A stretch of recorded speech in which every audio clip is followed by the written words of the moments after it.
अस्सलामुअलैकुम वरहमतुल्लाहि वबरकातुहू। अल्लाहुम्मा सल्लि अला मुहम्मदिन व अला आले मुहम्मद कमा सल्लैता अला इब्राहीम व अला आले इब्राहीम इन्नका हमीदुम मजीद।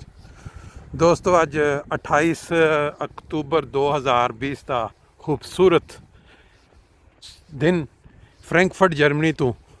दोस्तों के नाल अज दोबारा गपशप लाने का मौका मिल रहा है। एक बहुत वड्डी हकीकत जिहड़ी सामने आई मुख्तलिफ मौक़िआं ते ये कि इंसान अजकल मटीरियलिस्ट और मसरूफियत की वजह तो इन्ना ज़्यादा बेहिस हो चुके है। बेहिस कह लो या उन्होंने वक़्त नहीं है या वो मटीरियलिस्ट उन्होंने ज़माने की दौड़ दे विच बिल्कुल इन्ना भी नहीं ख्याल हुंदा कि जदों कोई सलामती का पैगाम या सलाम अलैकुम के अल्फाज किसी वालों पहुँचन तो वह जवाब देना भी बेगरज मुश्किल हो रहा है। अजकल के दौर के तुसी चीज़ महसूस करोगे अक्सर बेशतर कि तुसी बाज़ औकात सोशल मीडिया के जरिए ये वो तुसी जदों सलाम अलैकुम का पैगाम पहुँचाते हो और तुहाडे कन्नां तक आवाज़ या दूसरे के कन्नां तक पहुँचती है या वो देखता है तो वो जवाब देने च भी उन्होंने ना टाइम नहीं मिलता या सोचता कि की जरूरत है जवाब देने की। ये वक़्त का तकाजा या वक़्त के नाल इंसान की जी चेंजिंग है ना रवैया की या सोच की उतों यदा पता लग रहा है। इंसान एक माल दौलत और उच्चा स्टेटस और अना का शिकार होंदा जा रहा है। उहदे कोल कोई इंसान अगर कोई चीज़ सलामती का पैगाम पहुँचावे या कोई होर किसी किस्म का पैगाम तो वह समझदा कि मेरे वास्ते इसकी कोई अहमियत नहीं है, मैनू की जरूरत है, मैं किसी नाल घट तो नहीं। अल्लाह ताला ने मैनू बड़ा नवाजिया, मैं सेहतमंद भी हाँ, मैं मसरूफ भी हाँ, मेरे को सब कुछ मौजूद है,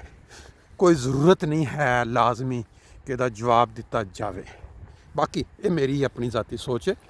ये नाल कोई एग्री करना सब दा ज़रूरी नहीं है। मैं तो जस्ट अपना एक राय का इजहार कर दिता। वाक करद्या नाल दोस्तों मैं आख्या चलो शामिल हाल कर लीए। दूसरी चीज़ अज एक मैं देख रहा सी वीडियो, एक 90 साला बजुर्ग सिख दी कोई सियासी लीडर ने या कोई वो कहन डे जी मैनू 90 साल तो उत्ते उम्र हो गई है तो मैं डॉक्टर को नहीं गया कदे। सुन के बड़ी हैरानगी हुई। मैं क्या चलो अगे भी देखिए नॉर्मल शो अड़का क्लिप्स जी कहते जी मैं एक चीज़ जी है ना अपनी रूटीन वो बनाई है पक्की कि मैं जो भी हो जाए मेरे दर्द होवे सिर च या मेरी बीवी जो मैनू कहती है ना कि तुहाडे सिर च दर्द है या तुहानू इंज ते है ना गोली खा लो, मैं उन्होंने कहना दे दे तो मैं सुबह वो गोली मेरे सराहने थले पई हुंदी है, मैं उठ के जोगिंग सूट पाना तो तेज़ जोगिंग यानी कि वाक वास्ते मैं निकल जाना। ਉਹਦੇ ਨਾਲ ਕੀ ਹੁੰਦਾ है कि ब्लड की जी सर्कुलेशन है वो मुकम्मल होंदी है और मेरी जी बीमारी या दर्द दूर हो जाती है। बहरहाल ये तो एक चीज़ ऐसी है कि हर इंसान तो फिट शायद ना ही पवे, बाद चीज़ां जेनेटिकली चलियां आंदियां ने अगों बाबियां दादियां वालों वो अगे मुंतकिल होंदियां ने। लेकिन एक फैक्ट पक्का है कि जी वाक है जी सैर है तेज़ ਉਹਦਾ फ़ायदा जोड़ा हर सूरत दे विच इंसान नूं हुंदा है। देखो ना हुण अज लोग अपने अपने घरों चों निकले जे सुबह सुबह अपना लैके जानवरों तो सैर करने वास्ते, तो मैं नाल नाल अपना तुहानूं सुबह के नज़ारे भी दिखा रहे हैं, नाल नाल तुहाडे नाल गपशप भी हो रही। बाकी गल उत्थे आ गई कि इंसान नूं अपनी सेहत का ख्याल जोड़ा वो सिर्फ ना सिर्फ जिसमानी ख्याल बल्कि अपना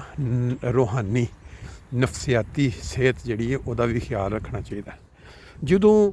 मैं तो बहरहाल कोशिश ये होंदी है कि जे तुहानूं कोई सलामती का पैगाम इंसान पहुँचाता है भावें सोशल मीडिया ते भावें जिस तरह भी, तो बाज़ वह बिल्कुल ज़रूरी नहीं हुंदा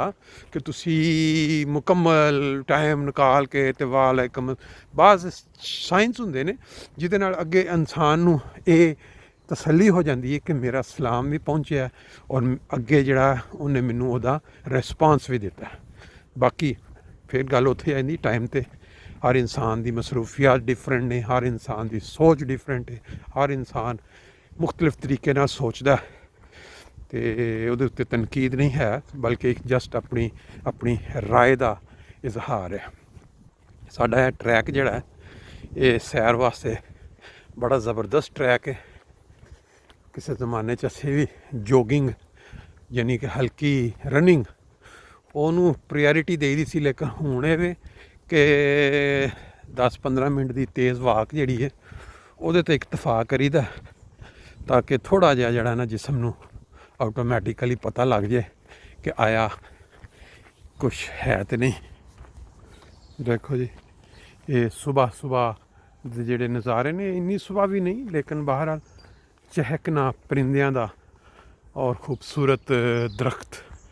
ਔਰ ਸਬਜ਼ਾ, ਇਹ ਇਨਸਾਨ ਦੀ ਤਬੀਅਤ ਦੇ ਬੜਾ ਖੁਸ਼ ਕਰ ਦਿੰਦੇ ਨੇ। ਕਿਉਂਕਿ ਇਨਸਾਨ ਜਦੋਂ ਸਾਰਾ ਦਿਨ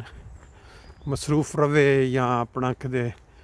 ਹੋਰ ਮੁਖਤਲਿਫ ਤਰ੍ਹਾਂ ਦੀਆਂ ਟੈਨਸ਼ਨਾਂ, ਮੁਖਤਲਿਫ ਤਰ੍ਹਾਂ ਦੇ ਜ਼ਿਹਨੀ ਦਬਾਓ, ਅਤੇ ਉਹਨਾਂ ਵਾਸਤੇ ਇਹ ਜਿਹੜਾ ਕੁਦਰਤੀ ਨਜ਼ਾਰੇ ਹੁੰਦੇ ਨੇ ਬੜੇ ਖੂਬਸੂਰਤ ਹੁੰਦੇ ਨੇ। ਜਿਹੜੇ ਲੋਕ ਇਹਨੂੰ ਤਜਰਬਾ ਕਰਕੇ ਦੇਖ ਚੁੱਕੇ ਨੇ ਉਹ ਬਿਹਤਰ ਜਾਣਦੇ ਨੇ। ਅਤੇ ਕੱਲ੍ਹ ਇੱਕ ਗੱਲ ਚੱਲ ਰਹੀ ਸੀ ਫਰਾਂਸ ਦੇ ਵਿੱਚ, ਜਿਹੜਾ ਵਾਕਿਆ ਹੋਇਆ ਉਹ ਰਸੂਲ ਪਾਕ ਸੱਲੱਲਾਹੁ ਅਲੈਹਿ ਵਸੱਲਮ ਦੀ ਜ਼ਾਤ ਦੇ ਉਹਨਾਂ ਨੇ ਉਹ ਜਿਹੜੇ ਖਾਕੇ ਬਣਾਏ, ਉਹ ਜਿਹੜੀ ਉਹਨਾਂ ਨੇ ਕੀਤੀ ਕੋਸ਼ਿਸ਼ ਫਰਾਂਸ ਦੇ ਵਿੱਚ ਬਾਅਦ ਸਹਾਫੀਆਂ ਨੇ, ਉਹਦੇ ਬਾਅਦ ਉਹ ਇੱਕ ਟੀਚਰ ਨੇ ਆਪਣੇ ਸਕੂਲ ਦੇ ਵਿੱਚ ਉਹ ਖਾਕੇ ਦਿਖਾਏ ਔਰ ਪਤਾ ਚੱਲਿਆ ਮੁਸਲਮਾਨਾਂ ਨੂੰ। ਉਹਨਾਂ ਨੇ ਫਿਰ ਉਹ ਵੀਡੀਓ ਜਿਹੜੀ ਉਹ ਗਾਲਬਨ ਇਸ਼ੂ ਕੀਤੀ ਔਰ ਉਹ ਕਿਸੇ ਨੇ ਦੇਖੀ, ਚਚੀਨੀਅਨ ਸੀ, ਉਹਨੇ ਫਿਰ ਜਾ ਕੇ ਕਾਨੂੰਨ ਆਪਣੇ ਹੱਥ 'ਚ ਲਿਆ ਔਰ ਜਿਹੜੀ ਕੁਰਾਨ ਮਜੀਦ ਜਾਂ ਖੁਦਾ ਤਾਲਾ ਦੀ ਤਾਲੀਮ ਕਿ ਇੱਕ ਇਨਸਾਨ ਦਾ ਕਤਲ ਪੂਰੀ ਇਨਸਾਨੀਅਤ ਦਾ ਕਤਲ ਹੈ, ਉਹਦਾ ਉਹਨੇ ਆਪਣਾ ਪੂਰਾ ਮੁਜ਼ਾਹਰਾ ਕੀਤਾ। ਇਹ ਇੱਕ ਅਫਸੋਸਨਾਕ ਵਾਕਿਆ ਕਿ ਰਸੂਲ ਪਾਕ ਸੱਲੱਲਾਹੁ ਅਲੈਹਿ ਵਸੱਲਮ ਨੇ ਆਪਣੀ ਜ਼ਿੰਦਗੀ ਦੇ ਵਿੱਚ ਜਿਹੜਾ ਨਮੂਨਾ ਪੇਸ਼ ਕੀਤਾ ਮੁਸਲਮਾਨਾਂ ਨੂੰ ਜਾਂ ਆਪਣੇ ਮੰਨਣ ਵਾਲਿਆਂ ਨੂੰ, ਉਹਦੇ ਤੋਂ ਕੰਪਲੀਟ ਹਟ ਗਏ ਨੇ ਇਸ ਟਾਈਮ ਜਿਹੜੇ ਮੁਸਲਮਾਨ, ਜਿਹੜੇ ਸ਼ਿੱਦਤ ਪਸੰਦ ਜਾਂ ਤੁਸੀਂ ਕਹਿ ਲਓ ਕਿ ਦਹਿਸ਼ਤ ਗਰਦ। ਕਿ ਜਦੋਂ ਰਸੂਲ ਕਰੀਮ ਸੱਲੱਲਾਹੁ ਅਲੈਹਿ ਵਸੱਲਮ ਨੇ ਆਪਣੀ ਜ਼ਾਤ ਦੇ ਵਿੱਚ, ਆਪਣੀ ਲਾਈਫ ਦੇ ਵਿੱਚ ਉਹਨਾਂ ਨੂੰ, ਕਾਫਰਾਂ ਨੂੰ ਜਾਂ ਮੁਖਾਲਫੀਨ ਨੂੰ ਜਿਹੜੇ ਮੁਖਤਲਿਫ ਤਰੀਕੇ ਦੇ ਨਾਲ ਤਕਲੀਫ ਪਹੁੰਚਾਉਣ ਦੀ ਕੋਸ਼ਿਸ਼ ਕਰਦੇ ਸਨ, ਉਹਨਾਂ ਨੂੰ ਇੱਕ ਪਿਆਰ ਔਰ ਮੁਹੱਬਤ ਦੇ ਨਾਲ ਉਹਨਾਂ ਦੇ ਦਿਲ ਜਿੱਤੇ। ਅਤੇ ਅਸੀਂ ਜਿਹੜੇ ਮੁਸਲਮਾਨ ਲੋਕ ਹਾਂ, ਜਿਹੜੇ ਬਾਅਦ ਦੇ ਵਿੱਚ ਇਹ ਹੁਣ ਅੱਜ ਕੱਲ੍ਹ ਦੇ ਦੌਰ ਦੇ ਵਿੱਚ ਇਹੋ ਜਿਹੀਆਂ ਚੀਜ਼ਾਂ ਦੇ ਉੱਤੇ ਤੋੜ ਫੋੜ ਅਤੇ ਅੱਗਾਂ ਲਗਾਉਣੀਆਂ ਔਰ ਆਪਣਾ ਹੀ ਨੁਕਸਾਨ ਕਰਨਾ। ਕਿਉਂਕਿ ਅਗਰ ਤੁਸੀਂ ਦੇਖੋ ਉਸ ਜ਼ਮਾਨੇ ਦੇ ਵਿੱਚ ਰਸੂਲ ਕਰੀਮ ਸੱਲੱਲਾਹੁ ਅਲੈਹਿ ਵਸੱਲਮ ਦੇ ਦੌਰ ਦੇ ਵਿੱਚ ਇਹ ਸੋਸ਼ਲ ਮੀਡੀਆ ਜਾਂ ਇਹ ਚੀਜ਼ਾਂ ਨਹੀਂ ਸਨ ਹੁੰਦੀਆਂ। ਜਿਹੜੀ ਚੀਜ਼ ਦਾ ਪਤਾ ਲੱਗਦਾ ਸੀ ਉਹਦਾ ਇੱਕ ਕਾਨੂੰਨੀ ਲਿਹਾਜ਼ ਨਾਲ ਜੋ ਵੀ ਸੱਦੇ ਬਾਬ, ਲੇਕਿਨ ਇਹ ਜਿਹੜਾ ਕਾਨੂੰਨ ਆਪਣੇ ਹੱਥ 'ਚ ਲੈ ਕੇ ਔਰ ਕਤਲ ਕਿਸੇ ਨੂੰ ਕਰ ਦੇਣਾ ਔਰ ਤੋੜ ਫੋੜ ਫਿਰ ਅੱਗਾਂ ਲਾਉਣੀਆਂ, ਫਿਰ ਬਾਈ ਆਇਆ, ਇਹ ਅਕਲੀ ਲਿਹਾਜ਼ ਦੇ ਨਾਲ ਠੀਕ ਹੈ ਜਾਂ ਕਿ ਇਹ ਠੀਕ ਨਹੀਂ। ਮੈਂ ਇੱਕ ਜ਼ਾਤੀ ਰਾਏ ਦੇ ਵਿੱਚ ਇੱਕ ਕੁਐਸਚਨ ਕਰ ਰਿਹਾ ਕਿ ਰਸੂਲ ਕਰੀਮ ਸੱਲੱਲਾਹੁ ਅਲੈਹਿ ਵਸੱਲਮ ਦੀ ਜਿਹੜੀ ਇੱਜ਼ਤ ਜਾਂ ਉਹ ਰਹਿਮਤੁਲ ਆਲਮੀਨ ਜਾਂ ਨਬੀਆਂ ਦੇ ਸਰਦਾਰ, ਉਹ ਇੱਜ਼ਤ ਖੁਦਾ ਤਾਲਾ ਦੀ ਨਜ਼ਰ ਦੇ ਵਿੱਚ ਔਰ ਸਾਰੀ ਦੁਨੀਆ ਦੇ ਜਿੰਨੇ ਸ਼ੁਰਾਫਾ ਨੇ ਉਹਨਾਂ ਦੀ ਨਜ਼ਰ ਦੇ ਵਿੱਚ ਕਾਇਮ ਹੈ। ਹਰ ਮੁਲਕ ਦੇ ਵਿੱਚ, ਹਰ ਮਜ਼ਹਬ ਦੇ ਵਿੱਚ ਬਾਜ਼ ਸ਼ਰਪਸੰਦ ਲੋਕ ਹੁੰਦੇ ਨੇ, ਟੇੜੀ ਸੋਚ ਦੇ ਮਾਲਕ ਹੁੰਦੇ ਨੇ। ਉਹ ਇਹੋ ਜਿਹੀਆਂ ਜਦੋਂ ਹਰਕਤਾਂ ਕਰਦੇ ਨੇ ਉਹਨਾਂ ਦਾ ਪਿੱਛੇ ਮਕਾਸਦ ਔਰ ਫਿਰ ਬਾਜ਼ ਔਕਾਤ ਜਿਹੜੀਆਂ ਗੌਰਮੈਂਟਸ ਨੇ ਜਾਂ ਬਾਜ਼ ਤਨਜ਼ੀਮਾਂ ਨੇ ਉਹਨੂੰ ਇਸਤੇਮਾਲ ਕਰਦੀਆਂ ਨੇ ਉਸ ਚੀਜ਼ ਨੂੰ, ਤਾਂ ਕਿ ਜਿਹੜੇ ਲੋਕ ਆਰਾਮ ਨਾਲ ਰਹਿ ਰਹੇ ਨੇ ਸਕੂਨ ਨਾਲ, ਉਹਨਾਂ ਦਾ ਸਕੂਨ ਖਤਮ ਹੋ ਜਾਏ ਔਰ ਲੜਾਈਆਂ ਝਗੜੇ ਔਰ ਆਪਣਾ ਹੀ ਉਹ ਨੁਕਸਾਨ ਕਰਨ। ਦੇਖੋ ਇਹਦੇ ਵਿੱਚ ਨੁਕਸਾਨ ਕਿੰਨਾ ਨੁਕਸਾਨ ਹੈ ਮੁਲਕਾਂ ਦਾ ਔਰ ਬਾਜ਼ ਲੋਕਾਂ ਈਵਨ ਕਿ ਅਮਵਾਤ ਹੋਈਆਂ, ਫਿਰ ਤਾਲੁਕਾਤ ਖਰਾਬ। ਹਾਂ, ਦੂਸਰਾ ਰਹਿ ਗਿਆ ਪਹਿਲੂ ਕਿ ਇਹ ਜਿਹੜੇ ਲੋਕ ਇਹ ਕੰਮ ਕਰਦੇ ਨੇ ਉਹਨਾਂ ਵਾਸਤੇ ਬਾਜ਼ਾਬਤਾ ਇੱਕ ਤਹਿਰੀਕ ਚਲਾਉਣਾ ਕਿ ਕਾਨੂੰਨ ਬਣਾਇਆ ਜਾਏ ਕਿ ਕਿਸੇ ਵੀ ਮਜ਼ਹਬ ਦਾ ਕੋਈ ਵੀ ਜਿਹੜਾ ਰਹਿਨੁਮਾ ਹੋਵੇ ਜਾਂ ਕੋਈ ਨਬੀ, ਕੁਰਾਨ ਮਜੀਦ ਚਾਹੁੰਦਾ ਹੈ 1 ਲੱਖ ਤੋਂ ਜ਼ਿਆਦਾ ਜਿਹੜੇ ਅੰਬੀਆ ਗੁਜ਼ਰੇ ਨੇ, ਉਹ ਕਿਸੇ ਵੀ ਮਜ਼ਹਬ ਦੇ ਰਹਿਨੁਮਾ ਨੇ ਜਾਂ ਉਹਨਾਂ ਦੇ ਮੁਤਲਕ ਜਿਵੇਂ ਇਹਨਾਂ ਨੇ ਕਾਨੂੰਨ ਬਣਾਏ ਨੇ ਯੂਰਪ 'ਚ ਕਿ ਮਤਲਬ ਉਹ ਹੋਲੋਕਾਸਟ 'ਤੇ ਗੱਲ ਨਹੀਂ ਹੋ ਸਕਦੀ ਹੈ, ਉਹ ਇਸ ਤਰ੍ਹਾਂ ਇਹ ਮਨਜ਼ੂਰ ਕਰ ਲੈਣ ਕਿ ਵੀ ਇੰਜ ਦਾ ਇੱਕ ਕਾਨੂੰਨ ਬਣ ਜੇ ਔਰ ਪਤਾ ਲੱਗੇ ਕਿ ਲੋਕਾਂ ਨੂੰ ਕਿ ਇਹੋ ਜਿਹੀ ਅਸੀਂ ਹਰਕਤ ਨਹੀਂ ਕਰਨੀ। ਆਜ਼ਾਦੀ ਰਾਏ ਦੇ ਨਾਮ ਦੇ ਉੱਤੇ ਜਿਹੜੀ ਹੱਤਕ ਹੁੰਦੀ ਹੈ ਮੁਖਤਲਿਫ ਮਜ਼ਾਹਿਬ ਦੇ ਜਿਹੜੇ ਅੰਬੀਆ ਨੇ ਜਾਂ ਰਹਿਨੁਮਾਵਾਂ ਦੀ, ਉਹਦੇ ਮੁਤਲਕ ਇੱਕ ਕਾਨੂੰਨ ਬਣ ਜੇ ਕਿ ਇਸ ਤਰ੍ਹਾਂ ਜਿਹੜਾ ਨਹੀਂ ਹੋਏਗਾ। ਉਹਦੇ ਵਾਸਤੇ ਜਿਹੜਾ ਵੇ ਉਹ ਸਾਨੂੰ ਉਸ ਲੈਵਲ 'ਤੇ ਆਉਣਾ ਪਏਗਾ, ਇਲਮੀ ਲਿਹਾਜ਼ ਨਾਲ ਇਹਨਾਂ ਦੇ ਮੁਕਾਬਲੇ 'ਚ ਆਉਣਾ ਪਏਗਾ। ਇਹਨਾਂ ਨੂੰ ਕਾਇਲ ਕਰਨਾ ਪਏਗਾ ਇੱਕ ਖੁਦਾ ਤਾਲਾ ਦੀ ਦਿੱਤੀ ਸਲਾਹੀਅਤ ਇਲਮ ਦੇ ਜ਼ਰੀਏ, ਕਲਮੀ ਜਿਹਨੂੰ ਕਹਿੰਦੇ ਨੇ ਕਲਮੀ ਜਹਾਦ। ਅਗਰ ਤਾਂ ਤੁਸੀਂ ਕਹੋ ਕਿ ਅਸੀਂ ਤਾਕਤ ਨਾ ਰੱਖਣ ਦੇ ਬਾਵਜੂਦ ਜਿਹੜੀ ਮੁਸਲਮਾਨ ਕੰਟਰੀਜ਼ ਨੇ ਅਸੀਂ ਅੱਗਾਂ ਲਾ ਕੇ ਤੋੜ ਫੋੜ ਕਰਕੇ ਕਤਲੋ ਗਾਰਤ ਕਰਕੇ ਤੇ ਇਹਨਾਂ ਦੇ ਜਿਹੜੇ ਈਵਾਨਾਂ 'ਚ ਬੈਠੇ ਲੋਕਾਂ ਨੂੰ ਕਾਇਲ ਕਰ ਲਵਾਂਗੇ ਕਿ ਬਈ ਇਹੋ ਜਿਹੇ ਕਾਨੂੰਨ ਬਣਾਉਣ, ਇਹ ਨਾਮੁਮਕਿਨ ਹੈ। ਇਹਨਾਂ ਨੂੰ ਅਗਰ ਕਾਇਲ ਕਰਨਾ ਆਪਣੇ ਕਿਰਦਾਰ ਤੋਂ ਕਾਇਲ ਕਰਨਾ, ਇਹਨਾਂ ਨੂੰ ਲੌਜਿਕ ਜਿਹੜੇ ਆਰਗੂਮੈਂਟਸ ਹੁੰਦੇ ਨੇ ਇਹਨਾਂ ਦੀਆਂ ਕਿਤਾਬਾਂ 'ਚੋਂ ਇਹਨਾਂ ਦੇ ਹਵਾਲੇ ਦੇ ਕੇ ਇਹਨਾਂ ਨੂੰ ਦੱਸਣਾ ਪਏਗਾ ਕਿ ਜਿਹੜਾ ਇੱਜ਼ਤ ਇਹਤਰਾਮ ਜਿਹੜਾ ਅੰਬੀਆ ਦਾ ਕਾਇਮ ਅੱਲਾਹ ਤਾਲਾ ਨੇ ਕੀਤਾ ਹੈ ਜਾਂ ਹੁਰਮਤ, ਉਹਦਾ ਤੁਹਾਨੂੰ ਖਿਆਲ ਕਰਨਾ ਪਏਗਾ। ਕਿਉਂਕਿ ਹਰ ਮੁਆਸ਼ਰੇ ਦੇ ਵਿੱਚ ਬਸ ਸ਼ਰਪਸੰਦ ਲੋਕ